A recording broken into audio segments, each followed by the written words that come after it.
Hi Stampers! It's Sale-A-Bration time! The biggest special of the year for Stampin' Up! Now held twice a year in January and February, and then also in the summer months, July and August. I'm so glad that you're joining me today. I'm making a really cute card. It's actually for a swap. So I thought, you know what? I'm making 24 of these. Might as well hop on and show you one of them, right? All right, let me show you what we're making, or what I'm making. This is for a demonstrator swap that I'm a part of, and it's featuring some really cute new stamp sets. I just love gray and yellow together, so this card to me is like so springy, so happy, and it says, "May your days blossom with joy and happiness." So cute. Okay, let's make this together. Okay, so I've got my cardstock backing. This is Smoky Slate, and I'm going to use a stamp from Blessings of Home. This is a really pretty one. I'm going to put this to the side here. There we go. So Blessings of Home, and it's got this big flower blossom. So I thought that that worked really well with my saying of may your days blossom with joy and happiness. Now I tried doing one of them with the actual Smoky Slate ink, and it was just a bit too much, and so I like to always do Versamark when I want the same tone on tone. Versamark is a super sticky ink that replicates every single color of the rainbow, and I've just got a piece of scrap paper here aligned with the crease on my card so that I don't step onto the back of the card, but you could definitely do whatever you want. I'm just stamping around the outside because I'm going to have an image here that's in the middle. And I know that you probably can't really see that, but I'll show you in a second. It does darken up as well when the ink sinks into the paper a little bit more. I think I'm shaking you. Vigorously stamping. Okay, so I've finished with that. Put that to the side. And I'll show you a little bit more closely what that looks like. Can you see that? It's like this really fun tone on tone look. It looks as if I stamped with Smoky Slate onto the Smoky Slate cardstock.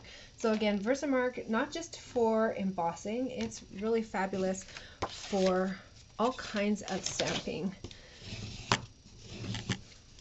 All right, I'm creasing from the back so that I don't smudge what I just have stamped here, and I'm going to put that to the side. The next thing that I'm going to do is texture a piece of paper. Okay, oh, I knew I brought it out here. My little baby boss. Oh, it's so cute. I can't get enough of this thing. I've got these new embossing folders that just came out. Stripes and Splatters 3D embossing folders. So this is from our new mini catalog. Just started as of yesterday, I think.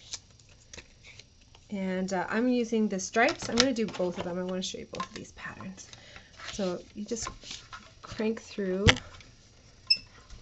You have to offset the plates a little bit with this one, but I find it works really, really well. It's great for some of those smaller items. Great for when you're crafting on the go.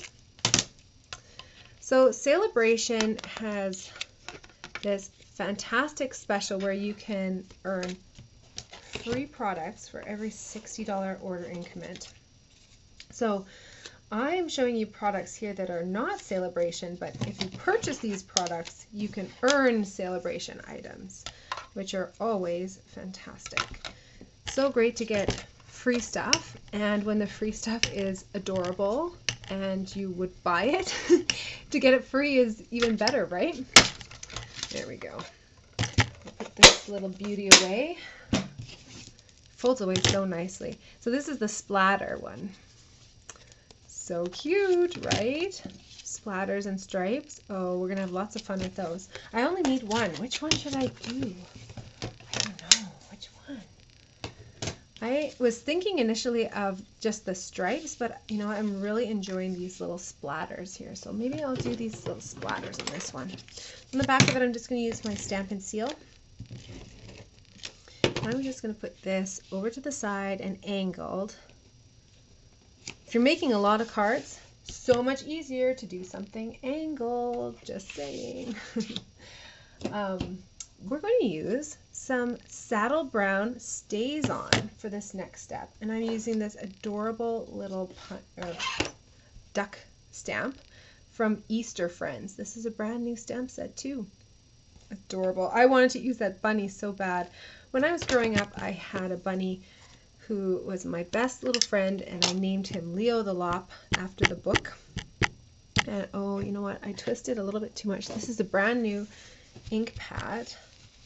And I'm just going to take off a little bit of the excess because you know what? I was doing this last night and it was just a little bit too much. I don't want to mess this up. So Stays-On ink is fantastic for watercoloring, which is what I'm going to do on this project. And the cardstock that I'm using is also perfect for watercoloring. This is our shimmery white cardstock base, and it's got a little bit of a coating on it, so it's great for use with our water painters, which is how I'm going to fill in that adorable little ducky. So I've got some ink pads here. I've been a demonstrator for a long time, so I've had a lot of ink pads in my collection. So I've got this old style and I've also got the new style.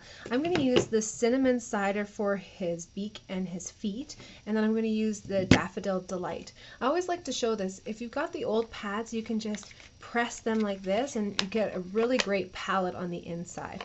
For the newer pads, oh, this one's wearing out a little bit on the hinge there. For the new pads, it's a little bit harder to do, so let's just see if I can do it. I was able to do it yesterday, so there's not too much given them, but look at that. It's just the perfect amount for me to scoop that up. So again, I'm going to grab Kleenex just to have it handy, and you can see I've got a little bit of yellow in there just because I was working on 23 of these last night, and I'm going to just squeeze a little bit of water in here and pick it up. I can always add more pigment, but of course, as we were taught in school, right, it's pretty much near impossible to take it away once it's on there. And then his little beak there. I thought this Stays-On saddle brown color was kind of perfect to go along with this duck. I wanted it to be nice and soft looking.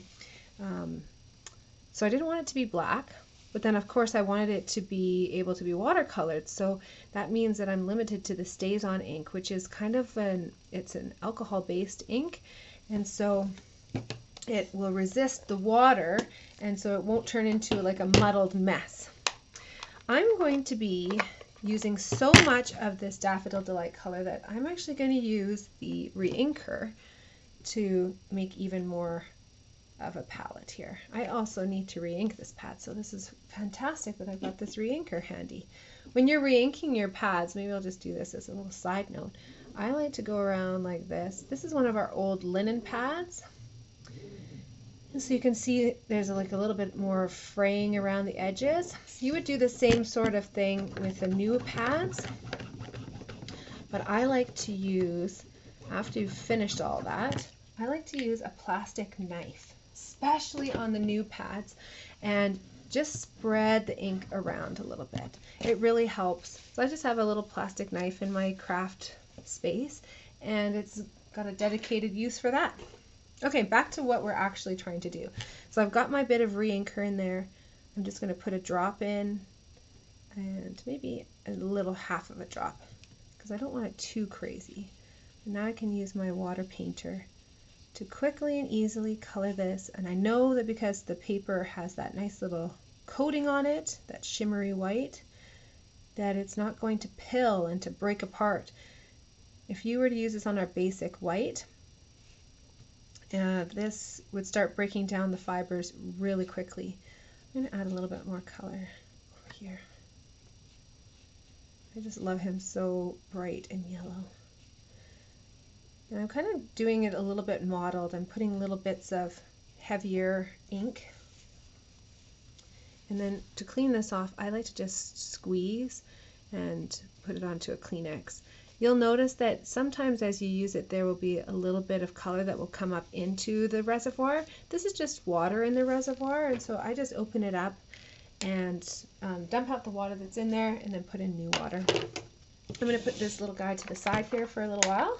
I'm actually, through the magic of television, I prepared an extra one last night, so maybe I'll just do that. So this one here is all ready to go. It's all dry, so I don't have to worry about smudging that ink. And then on the back side here, I've put in some of our new frayed ribbon. This is a really fun ribbon. It's an inch wide, and it's so soft. It's got all these little pieces that come off the side, and it made me think of a fuzzy duckling, so that's why I wanted to put it on this project. So I just did a loop of that there. How I did that was I went like that with my Stampin' Seal, and then I went like that, and then I went with another roll, and then looped it back, and then snipped it there, and then that's how you get the little loop, okay? I'm not going to use that much ribbon on here now. So got my dimensionals ready to go. I'm using all my backers, which means that you can use, then you get like 300 in a pack, or not just 300 in a pack, you get 1,000,000 in a pack. So I'm doing this straight up and down and just kind of centered there, offset to the one side. And now let's do some other fun things here.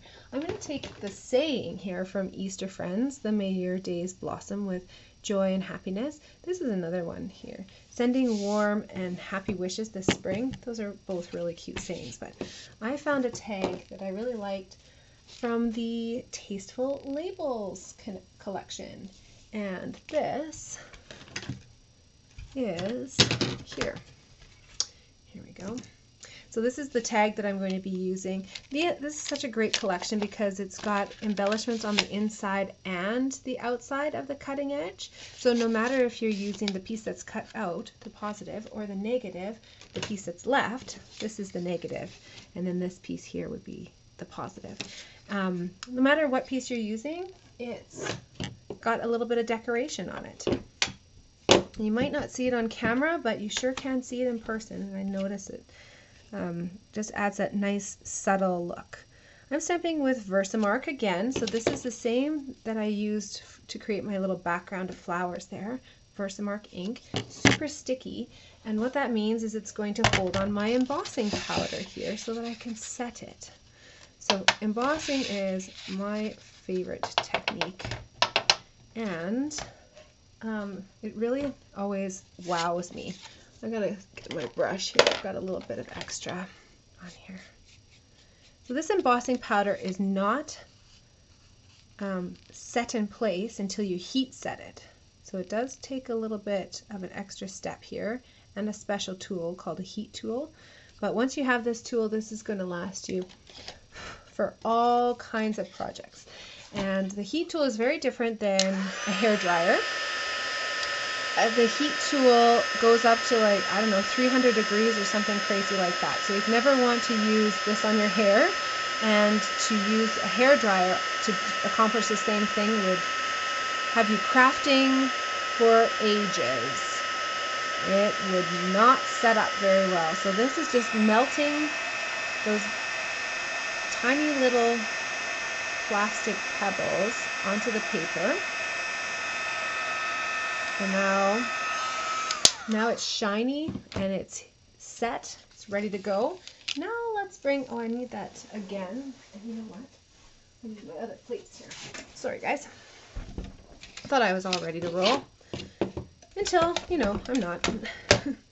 Okay, so I love this little mini machine, and what I love most of all is that it comes with the fantastic instructions on the plates. So I can use the plates. I used an embossing folder before, but now I'm going to do the cutting edge. So one of those, it says one of those, and then two of the the plate 2. Here, I'm trying to speak my mind and I'm not saying anything.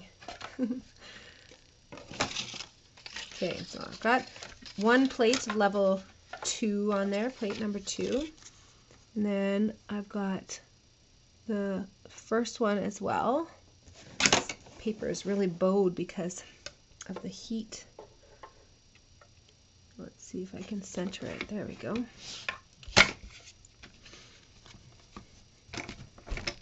Come on, beauty. So you do have to offset these. Sorry, my sheet's slipping around a little bit. I have to change this. There we go. Come on. So you do have to offset the plates a little bit. So I'm happy that I'm showing this because I have it offset the wrong way. I actually want the top plate to grip in first. And this is going to work now. Here we go. Just my paper's slipping around. You guys can see I've got them layered up a little bit there. It means that I've not got a nice grippy surface to start cranking with. So cute! And it's got that little embossed line edge around there as well. So this little piece here now, I'm going to put some Stampin' Seal on the back. Let's get myself together here. There we go. And then I'm going to use our new punch. Well, I did use actually our new punch to punch out some vellum. Vellum is such an amazing addition to any project because it doesn't introduce a new color. It just accentuates the colors that you have going on. It softens them.